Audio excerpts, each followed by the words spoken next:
বন্ধুরা, কিচেন এবং ঘরের অনেক গুরুত্বপূর্ণ টিপস নিয়ে তোমাদের সাথে আজকে আমি চলে এসেছি। সর্বপ্রথম তোমাদের সাথে শেয়ার করব, এখন কিন্তু শীতের দিন, একদম আলসি আলসি লাগে সব কিছুতে। তো আমি কিন্তু সবসময় আটাটা কিন্তু অন্তত 2 থেকে 3 দিন মেখে রেখে দিই, যাতে আমি 2-3 দিন রুটি করার জন্য আটা মাখতে না হয়। সেরকমই আমি আটা মেখে রেখে দিই। তো আটাটা কীভাবে ভালোভাবে থাকবে সেটাই তোমাদের সাথে শেয়ার করব।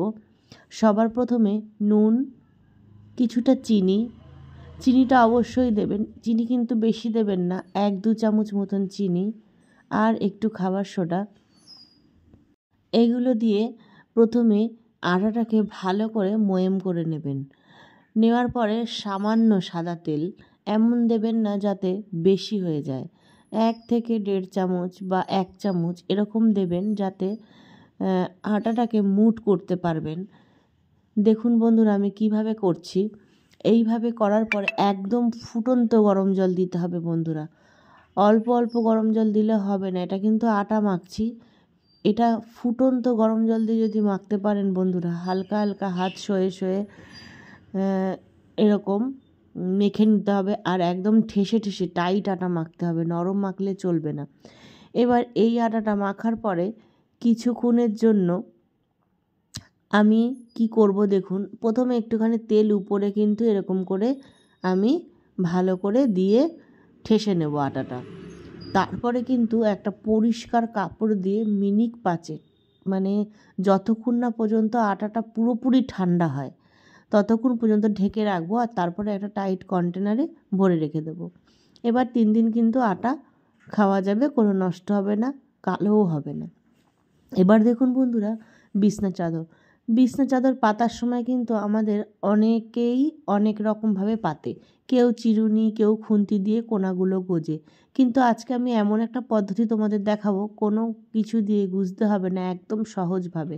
সবার প্রথমে বিছনা চাদরের নিচে, মানে যেটা আপনি পাতবেন তার নিচে একটা পুরনো বিছনার চাদর পেতে নেবেন, সুতির পুরনো বিছনার চাদর।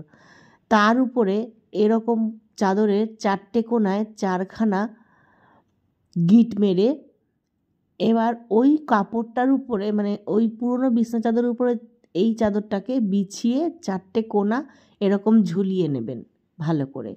ঝোলানোর পরে আস্তে করে যেই জাজিমটা থাকে ঠেলে দিলে কিন্তু আর গোজাগুজির কোনো বালাই থাকবে না বন্ধুরা। আর 2টো চাদর দেওয়ার মানে হলো গুজতে যাতে না হয়, ওটা কিন্তু নিজে থেকেই হয়ে যাবে। আমার ক্যামেরা ধরার কেউ ছিল না, তাই জন্য কিন্তু আমি আপনাদের পুরো ক্লিয়ার দেখাতে পারিনি। আপনারা এইভাবে ট্রাই করবেন অবশ্যই। আমার এইরকম বিছনা চাদর টান টান যেরকম আছে সেরকম আপনাদেরও হবে। আর পুরোটা ঢুকে যাওয়ার পরে সামনের দিকটা এরকম ইন করে দেবেন। বিশ্বাস করুন, বিছনা চাদর পরা এত ইজি হয়ে যাবে। 2টো বিছনা চাদর দিলে উপরের চাদরটা কিন্তু আরামসে নিচেরটাকে ধরে রেখে দেয়। যাই হোক, এর পরের টিপসটা বেগুন। শীতকালে কিন্তু বন্ধুরা আমরা বেগুন পোড়া খেয়েই থাকি। আর বেগুন কিন্তু এরকম ডাইরেক্ট পোড়াতে বসিয়ে দিলে অনেক সময় ফাটে আর নোংরা হয়, কিচেনটা মানে ফাটে। এই যে চামড়াগুলো ফেটে ফেটে চুলার উপরে পড়ে, একদম নোংরা হয়ে যায়। আর বেগুনের মধ্যে পোকা থাকলেও আমরা দেখতে পারি না। আর অনেকেই বলে বেগুন এভাবে পুরো ফেলে দিলে বেগুনটা কালো হয়ে যায়, কিন্তু না বন্ধুরা, কালো হবে না।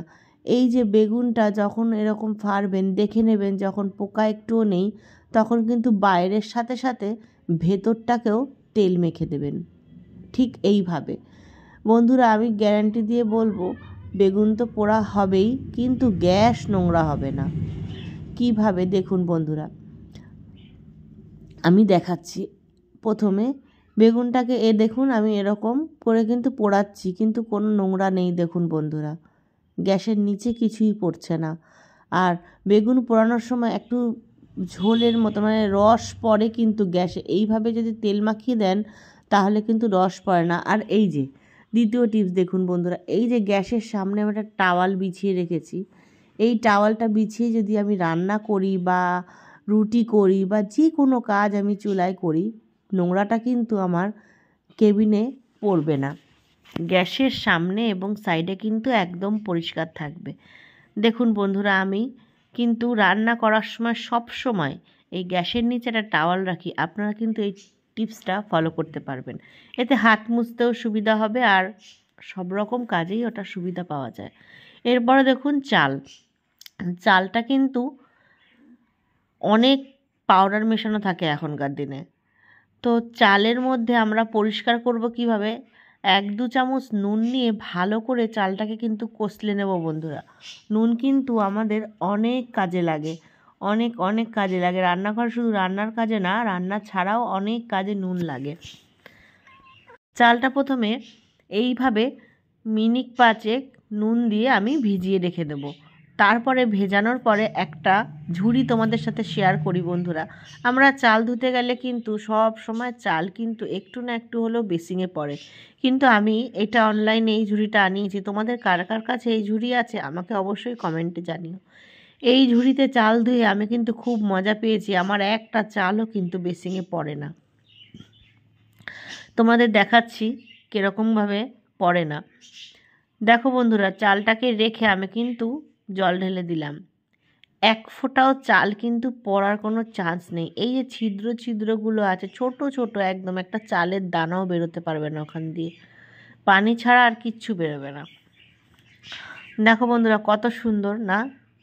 এরকম যদি একটু একটু করে আমরা হিসাবে চলি তাহলে কিন্তু আমরা সংসারে অনেক কাজই কম টাকায় করতে পারি। আর এই যে চাল ধোয়া জলটা কিন্তু আমি ফেলবো না, এগুলো কিন্তু আমাদের ঘরের গাছ যেগুলো থাকে ওই গাছের গোড়ায় স্প্রে করে দেবো। এবার দেখো বন্ধুরা, চাল বসানোর সময় ভাত বসিয়েছি। এবার দেখো একটা চালও কিন্তু আমার হাতেও লাগলো না, আবার সাইডে পড়েও গেল না। কত সুন্দরভাবে আমি ভাতটা বসিয়ে দিয়েছি। আমরা নর্মালি চাল ধুয়ে ভাত তো সবাই বসাই, কিন্তু বন্ধুরা ভাতেরও একটা টিপস আছে তোমাদের সাথে শেয়ার করি। সবার প্রথম আমি নুন দিলাম।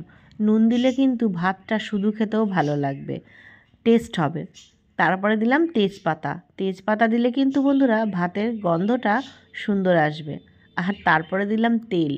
এই তেল দিলে কিন্তু ভাতটা উতলে পড়বে না আর ভাতটা ঝরঝরা হবে।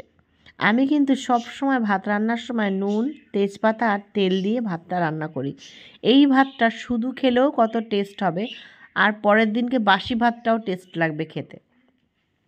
এবার দেখো বন্ধুরা, ওই যে তাওয়ালিটা রেখেছিলাম, দেখলে সামান্য কিছু এতটা বড় বেগুন পুরালাম, আমার কিন্তু কোথাও নোংরা পড়েনি। দেখো সামান্য 2-3 টুকরো মনে হয় পড়েছে, ওটাও আমার কারণেই, মানে আমি বোটাটাকে ধরে এমনভাবে উঠিয়েছি তো পড়ে গেছে, না হলে পড়তো না। তোমরা এই টিপসটা কিন্তু ফলো করবে। বেগুন পোড়ার সময় ভালো করে ভিতরে বাইরে তেল মাখিয়ে দেবে, তাহলে কিন্তু এই বেগুনের রস বা বেগুনের চামড়াগুলো কিন্তু খসে খসে গ্যাস বা চুলার আশেপাশে কোথাও পড়বে না। এরপর দেখো বন্ধুরা বেগুন, আর একটা বেগুনের টিপস। এই যে বেগুনটা আমি পুরো বড় বেগুন, তো এত বড় বেগুন আমার লাগবে না, আমি অর্ধেকটা কাজে লাগাবো আর অর্ধেকটা কিন্তু রেখে দেবো। এই অর্ধেক বেগুন যদি আমি এখন ফ্রিজে রেখে দেই তাহলে কিন্তু এই বেগুনের যে দিকটা কাটা অংশ ওইটা কিন্তু কালো হয়ে যায় বন্ধুরা।